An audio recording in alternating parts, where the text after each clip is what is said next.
하나님의 크신 사랑과 은총이 여러분의 삶에 함께 하시기를 빕니다. 오늘은 10가지 재앙의 의미라는 제목으로 함께 하나님의 말씀을 나누겠습니다. 출애굽기 6장 마지막 부분에서 모세는 자신은 입이 둔한 사람이라 말주변이 없으니 파라오 앞에 나아가서 하나님의 말씀을 전할 수 없다고 말했습니다. 모세는 내 백성을 해방시키라는 하나님의 말씀을 따라 파라오에게 그 말씀을 전했지만 거절당했고 또 백성들에게는 원망과 불평을 받게 되었습니다. 모세는 하나님의 거듭되는 설득에 용기를 내어서 순종했는데 그 결과는 한마디로 처참한 실패였습니다. 이때 모세의 마음은 어땠을까 생각해 보게 됩니다. 나름대로 용기 내서 순종했는데 파라오에게는 조롱과 위협을 받고 백성들로부터는 원망과 미움을 받게 되었습니다. 더군다나 이 일은 모세가 하고 싶어서 한 일도 아니었습니다. 모세는 이 일이 가능성이 없고 실패할 것이라고 생각했지만 용기를 내서 하나님의 말씀에 한번 순종해 본 것입니다. 그런데 기적은 일어나지 않았고 그의 예상대로 실패하고 말았습니다. 그리고 모세의 실패는 우리의 삶에도 일어나고 있습니다. 우리는 믿음도 약하고 두려움도 많은 존재입니다. 그런데 하나님께서 자꾸 우리 마음속에 감동을 주시고 용기를 주시고 또 이것이 하나님이 원하시는 하나님의 일이라는 확신이 들어서 용기 내서 순종합니다. 우리 찬송가에도 있잖아요. 왜 내게 굳센 믿음과 또 복음 주셔서 우리 또 뭔가 이게 하나님의 뜻인 것 같고 하나님이 원하시는 것 같아서 하기는 해야 되는데 이게 선뜻 마음이 안 가는 거예요. 두렵기도 하고 또 잘못될까 봐 걱정되기도 하고 귀찮기도 하고 괜히 나만 손해볼 것 같기도 하고 그래서 주저하고 망설이게 됩니다. 그래서 때를 놓치는 경우가 있어요. 그런데 하나님이 자꾸 마음에 감동을 주셔서 한번 딱 순종을 했는데 결과가 좋으면 얼마나 좋겠습니까? 기적이 일어나면 얼마나 좋겠습니까?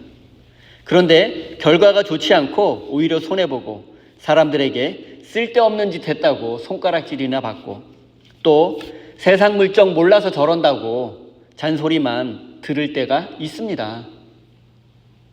대부분 사람들은 이런 상황 속에서 자신의 신세를 한탄하며 하나님을 원망합니다. 여러분, 그런데 한 번 실패했다고 그것이 하나님을 원망할 일입니까? 사실 인생을 살다 보면 날마다 느끼는 것이 내 인생이 내 마음대로 되지 않는다는 것 아닙니까? 여러분의 인생에서 성공한 것이 많습니까? 실패한 것이 많습니까? 아마 대부분의 사람은 실패가 압도적으로 많을 것입니다.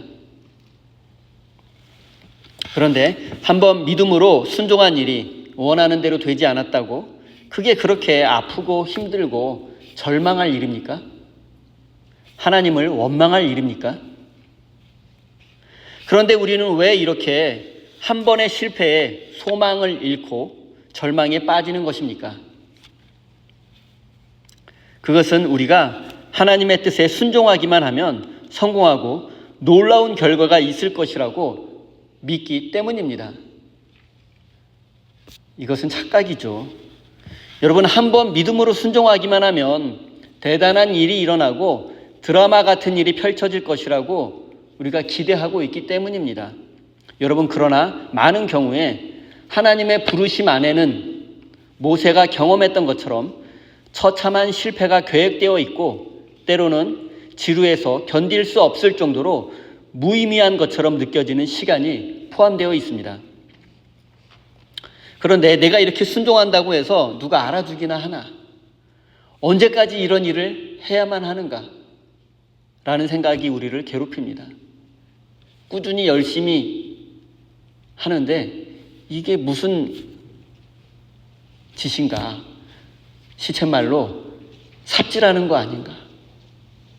아무리 노력해도 최선을 다해도 의미가 없는 것 같아요. 열매가 맺히질 않아요.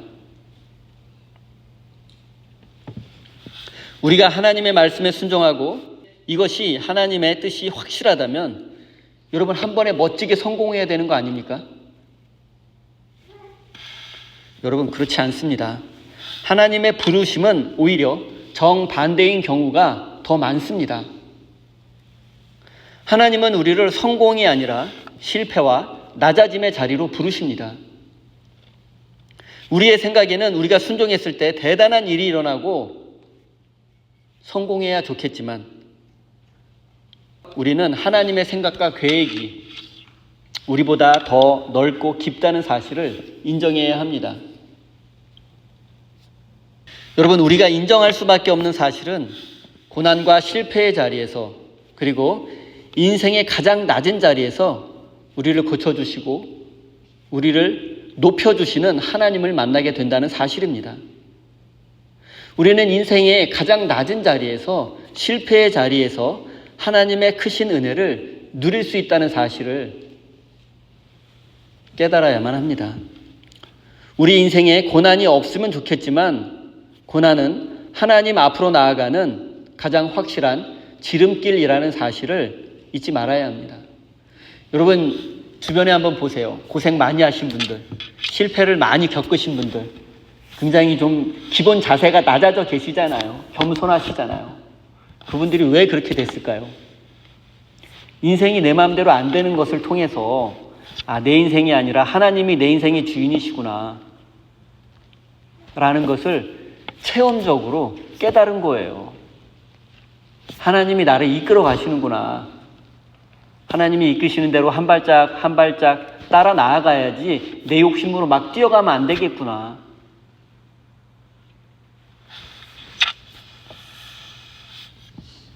여러분, 하나님 앞에 나아가는 지름길, 이 고난이라는 지름길을 놔두고 성공이라는 길로 하나님 앞에 나아가려고 하는 분이 너무 많아요.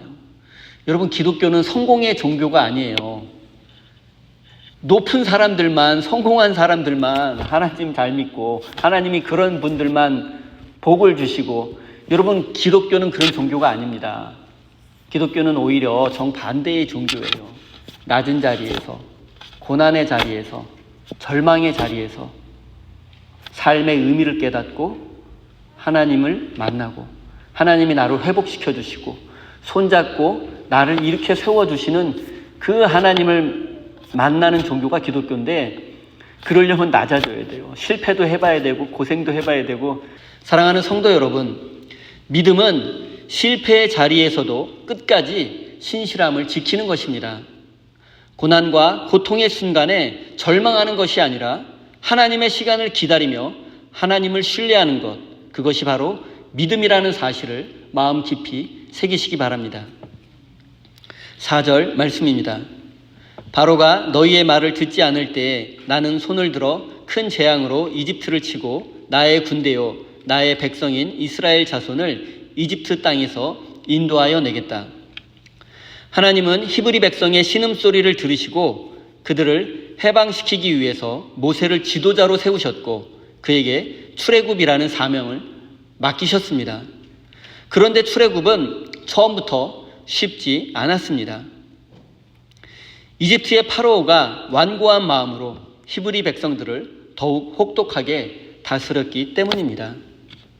그래서 하나님은 이집트에 10가지 재앙을 내리셨고 그제서야 파라오는 어쩔 수 없이 히브리 사람들을 해방시키게 되었습니다. 그리고 오늘 본문 말씀인 출애굽기 7장부터 10가지 재앙이 시작됩니다.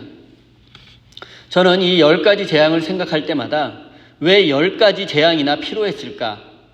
전능하신 하나님의 능력이라면 단 한 번의 재앙으로도 파라오가 히브리 사람들을 해방시켜 주어야 하지 않나? 왜 굳이 10가지 재앙까지 가야 했나? 라는 생각이 들었습니다. 출애굽기 기자는 그 이유를 파라오가 고집이 셌기 때문이라고 말합니다. 옛날 성경에는 파라오의 마음이 완강했다고 번역했습니다. 아론이 지팡이를 던져 그것이 뱀으로 변하는 기적을 보여주었지만 파라오는 하나님의 능력을 인정하지 않았습니다. 오히려 그 마음이 완강해졌고 고집이 세워져 히브리 백성들을 놓아주려 하지 않았습니다. 그래서 모세가 다시 지팡이를 들어서 나일 강물을 치니 강물이 붉은 피로 변하게 되었습니다. 그러나 파라오는 강물이 피로 변한 것을 보고도 그의 마음이 돌아서지 않았습니다. 하나님의 경고를 받고도 계속 무시하니 재앙이 10가지에 이르게 된 것입니다. 하나님은 히브리 사람들을 해방시키기 위해서 이집트의 첫 번째 재앙, 두 번째 재앙, 세 번째 재앙, 9번째 재앙, 10번째 재앙에 이르기까지 점점 그 강도가 세지는 재앙을 내렸습니다. 그러는 사이 이집트 백성들은 그 재앙으로 인해서 엄청난 고난과 고통을 겪어야 했습니다. 하지만 파라오는 마지막 10번째 재앙을 당하고 나서야 히브리 백성들을 해방시켰습니다. 여기서 우리가 깨달아야 할 사실은 악은 쉽게 굴복하지 않는다는 점입니다. 악한 사람들은 하나님의 놀라운 기적을 보고도 이런저런 핑계를 대며 자신을 합리화하며 하나님 앞에 무릎 꿇지 않습니다. 그리고 우리가 이런 악의 끈질김을 이해하지 못한다면 먼저 우리가 지칠 수밖에 없습니다.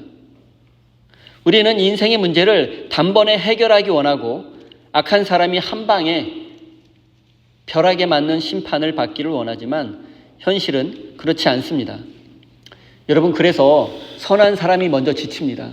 착한 사람들이 먼저 지쳐요. 선한 사람들이 먼저 지치고 포기하는 경우가 많습니다.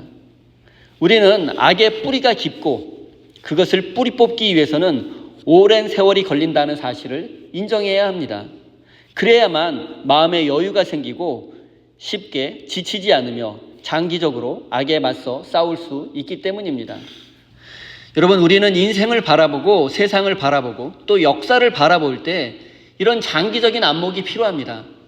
인생의 문제 그리고 세상의 악한 구조와 시스템은 한순간에 해결되지 않습니다. 개인적인 문제이든 우리 사회의 문제이든 또 부패한 경제인들과 악한 정치인들의 문제가 한순간에 시원하게 해결되지 않는다는 사실을 우리가 인정해야 합니다. 여러분, 이것이 현실입니다. 따라서 우리는 모든 문제에 장기적인 안목을 가지고 맞서 싸워야만 합니다. 중요한 것은 지치지 않고 끝까지 싸우는 것입니다. 우리 사회의 악의 문제 그리고 경제와 사회 구조의 문제 등을 한 번에 해결하려는 욕심을 버리고 조금씩 점진적으로 개선해 나가야 합니다. 그리고 변화되고 정의로워지는 과정 속에서 보람을 느낄 수 있어야 합니다. 선과 악의 싸움에서 중요한 것은 우리가 그 과정 속에서 하나님의 섭리를 깨닫고 점점 세상이 하나님의 뜻대로 변해져 가는 것을 느끼고 그 가운데 의미를 깨닫는 거예요. 사랑하는 성도 여러분, 하나님은 우리가 악한 세력에 맞서 싸우기를 원하십니다. 한 번, 두 번 해보는 것이 아니라 악을 뿌리 뽑고 승리할 때까지 끝까지 싸우기를 원하십니다. 이 세상에 하나님의 나라가 임하도록 낙담하지 않고 절망하지 않고 싸우기를 원하십니다. 이 사실을 마음에 새기고 하루하루 거룩한 믿음의 삶을 살아내시기를 바랍니다. 이제 히브리 백성들의 입장에서 10가지 재앙의 의미를 생각해 보겠습니다. 그들은 오랜 세월 동안 이집트 제국에서 노예 생활을 해왔고 노예의 삶에 익숙해져 있습니다. 쉽게 말씀드리면 그들에게 노예 근성이 있다는 뜻입니다. 이것은 그들이 모세와 하나님을 원망하며 현실의 삶에 안주하기를 원했던 것으로 쉽게 알 수 있습니다. 그래서 그들에게는 노예 근성을 버리고 자율적이고 주체적인 존재로 거듭나는 과정이 필요했습니다.